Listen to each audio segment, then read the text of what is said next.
দুটো ডিম এখানে ভেঙে নিয়েছি, চাউমিনে দেবো। আর এই চাউমিনটাই যে ফুটছে, এখানে আলু পেঁয়াজ ভাজা হচ্ছে, আর এখানে ডিমের ঝুড়োটা করেছি, আর এখানে চাউমিনটা সেদ্ধ করে রেখেছি।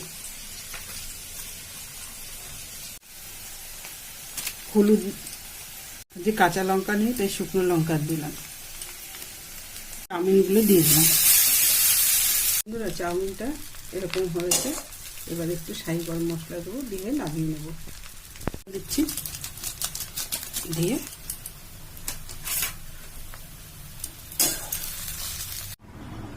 গরম গরম চাউমিন এখন এই সস দিয়ে পরিবেশন করে নেব।